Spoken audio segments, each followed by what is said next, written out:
초식 동물인 말의 유전자에 각인된 유일한 생존 본능은 도망치는 것입니다. 하지만 그는 그 본능을 거스르고 전우를 살리기 위해 기꺼이 지옥의 화염 속으로 걸어 들어갔습니다. 여러분, 6.25 전쟁 당시 빗발치는 총탄과 포연을 뚫고 사람조차 서 있기 힘든 가파른 고지를 홀로 오르내린 존재가 있었습니다. 놀랍게도 사람이 아니었습니다. 미 해병대의 군복을 입고 계급장을 달았던 전설적인 명마였죠. 오늘 지혜의 서재는 전 세계 군사 역사상 유일무이하게 미 해병대 하사 계급까지 진급했던 위대한 전우 레클리스의 숭고한 생애를 읽어드립니다. 반갑습니다. 세상의 모든 지혜와 역사를 기록하는 곳, 지혜의 서재입니다. 오늘 우리가 함께 펼쳐볼 페이지는 70여 년 전 경기도 연천의 산등성이에서 피어난 기적 같은 이야기입니다. 이 영웅의 원래 이름은 레클리스가 아니었습니다. 한국의 제주마 혈통을 이어받은 작지만 다 부진 암말,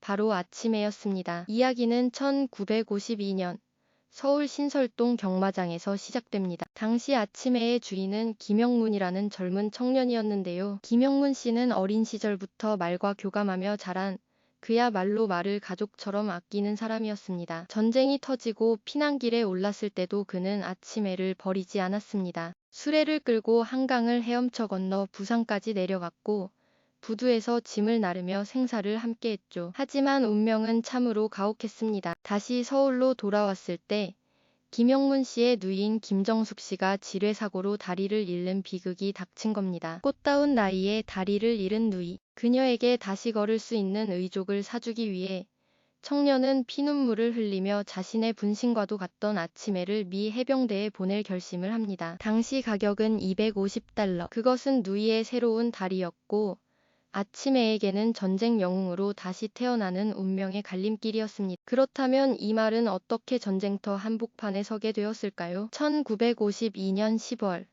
미 해병대 1사단 5연대 무반동총 소대의 에릭 패더슨 중위는 험준한 산악지대에서 탄약을 나를 말이 절실했습니다. 그렇게 아치매는 미 해병대에 입대하게 됩니다. 해병들은 녀석에게 무모할 정도로 용감하다는 뜻의 레클리스라는 이름을 붙여주었죠. 하지만 여러분, 여기서 우리는 잠시 말이라는 동물의 본성에 대해 생각해 볼 필요가 있습니다. 말은 먹이, 사슬의 아래쪽에 있는 초식 동물입니다. 아주 작은 부스럭거림에도 귀를 쫑긋 세우고 낯선 냄새만 맡아도 뒷걸음질 치는 것이 말의 생존 방식입니다. 하물며 전쟁터는 어떻습니까? 땅이 뒤집히는 진동, 코를 찌르는 화약 냄새, 그리고 무엇보다 귀를 찢는 듯한 폭발음이 가득한 곳입니다. 레클리스에게 전장은 그 자체로 거대한 공포 덩어리였을 겁니다. 해병대원들은 이 점을 가장 걱정했습니다. 그래서 그들은 레클리스를 짐승이 아닌 막내 동생처럼 대했습니다. 자신의 텐트에서 함께 잠을 재우고 귀한 초콜릿과 코카콜라를 나눠 마셨습니다. 심지어 레클리스는 아침마다 병사들과 함께 식당에서 스크램블 에그와 베이컨을 먹었고 가끔은 맥주 한 잔을 들이켜며 전쟁의 시름을 달래기도 했다고 합니다. 참 인간적이지 않습니까? 이런 깊은 교감이 통했기 때문일까요? 레클리스는 자신의 본능을 억누르기 시작했습니다. 처음엔 75mm 무반 동총이 불을 뿜을 때마다 공포에 떨었지만 곁에 있는 전우들이 자신을 믿고 있다는 사실을 깨달은 듯 단 두 번째 사격부터는 눈 하나 깜짝하지 않았습니다. 인커빙 하고 포격 경보가 울리면 누가 시키지 않아도 훈련받은 대로 참호 속에 납작 엎드려 몸을 숨겼습니다. 고삐를 잡는 사람이 없어도 혼자서 탄약고와 최전방 고지를 오가기 시작. 자, 이제 레클리스의 전설이 완성된 운명의 날, 그 지옥의 한복판으로 들어가 보겠습니다. 1953년 3월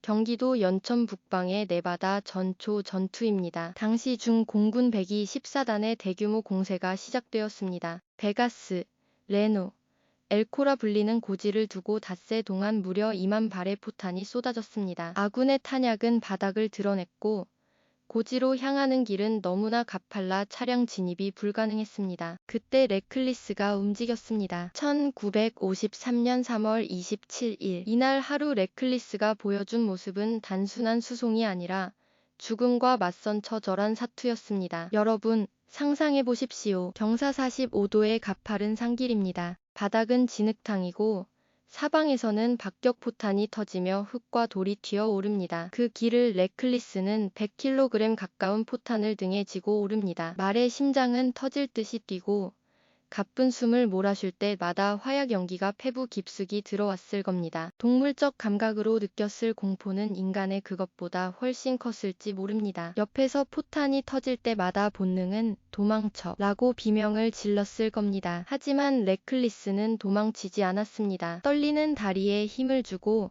앞만 보고 걸었습니다. 왜냐하면 저고지 위에서 자신의 전우들이 자신에게 스크램블 에그를 나눠주던 그 형제들이 탄약이 없어 죽어가고 있다는 것을 알았기 때문입니다. 이날 하루 레클리스는 무려 51회를 왕복했습니다. 총 이동거리는 56km. 마라톤 풀코스보다 더 긴 거리를 산악지형에서 달린 겁니다. 운반한 탄약 무게만 4000kg.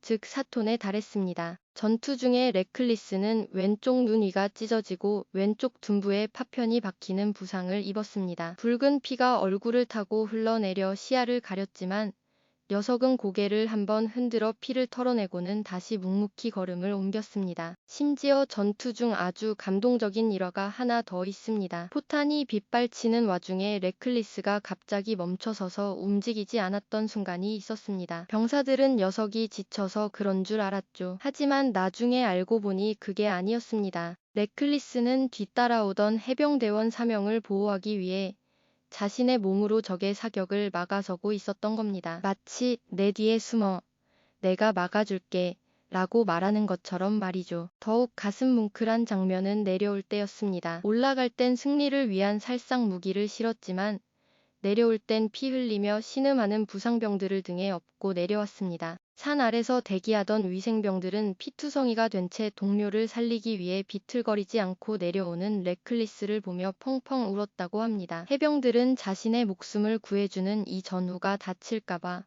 기꺼이 자신들의 방탄조끼를 벗어 레클리스에게 입혀주었습니다. 그들에게 레클리스는 이미 말이 아니었습니다. 생사를 함께하는 전우이자 수호천사였습니다. 전쟁이 멈춘 후 미 해병대는 이 위대한 영웅을 결코 잊지 않았습니다. 레클리스를 미국으로 데려와 달라는 시민들의 청원이 빗발쳤고 1954년 샌프란시스코 항에 도착했을 때 수만 명의 환영 인파가 몰려 나왔습니다. 당시 레클리스의 인기가 얼마나 대단했냐면 당시 미국 최고의 경주마 네이티브 댄서에게 탄약 90kg을 지고 논두렁을 달리는 논밭 더비를 하자 며 도전장을 보낼 정도였습니다. 이는 당시 레클리스가 미국인들에게 얼마나 큰 자부심이었는지를 보여줍니다. 그리고 1957년 미 해병대는 레클리스에게 정식으로 하사 진급을 명합니다. 인간이 아닌 존재가 미군의 부사관이 된 역사상 유일무이한 사건이었습니다. 녀석은 훈련이 없는 날이면 대원들의 포커판에 끼어들어 가장 비싼 파란색 칩을 씹어먹으며 장난을 치기도 했죠. 또 녀석은 3마리의 새끼를 낳았는데 이름들도 피어리스, 두려움 없는, 돈틀리스, 불굴의, 체스티로 지어 전쟁의 비극 속에서도 생명은 계속된다는 것을 보여주었습니다. 그렇게 행복한 노후를 보내던 레클리스는 1968년 19세의 나이로 조용히 눈을 감았습니다. 미 해병대는 최고의 예우를 갖춰 엄숙한 군 장례식을 치러주었습니다. 놀랍게도 이날 19발의 예포가 발사되었습니다. 여러분, 19발의 예포는 대사관급이나 해군 참모총장급에게나 허용되는 엄청난 예우입니다. 미 해병대가 이 작은 말 한 마리를 얼마나 진심으로 존경했는지 알 수 있는 대목이죠. 시청자 여러분, 참 다행스럽게도 이 영웅은 이제 고향 땅 한국으로 돌아왔습니다. 경기도 연천의 고랑포구 역사공원에 가보시면 빗발치는 포탄 속을 뚫고 전우에게 달려가던 레클리스의 늠름한 동상을 만날 수 있습니다. 2013년 동상 제막식에서 참전용사 해럴드 워들리 씨는 이렇게 회상했습니다. 새벽 여명의 연기와 화염 속에서 말의 실루엣을 보고 내 눈을 믿을 수 없었습니다. 그것은 레클리스였습니다. 그는 말이 아니었습니다. 우리를 구하러 온 천사였습니다. 오늘 지혜의 서재에서 꺼내본 레클리스의 이야기는 우리에게 묵직한 질문을 던집니다. 공포를 이겨내는 진정한 용기란 무엇인가? 그리고 종을 뛰어넘는 신뢰란 무엇인가? 말 못하는 짐승도 자신을 믿어준 사람을 위해 목숨을 겁니다. 하물며 우리 인간이 서로에게 지켜야 할 의리와 신의는 어떠해야 할까요? 혹시 연천 근처를 지나실 일이 있다면 잠시 들러 이 작은 영웅에게 인사를 건네보시는 건 어떨까요? 아침에야 정말 고생 많았다. 내 덕분에 우리가 지금 이 땅에 서 있다. 라고 말이죠. 오늘 지혜의 서재는 여기서 마칩니다. 시청해주셔서 감사합니다.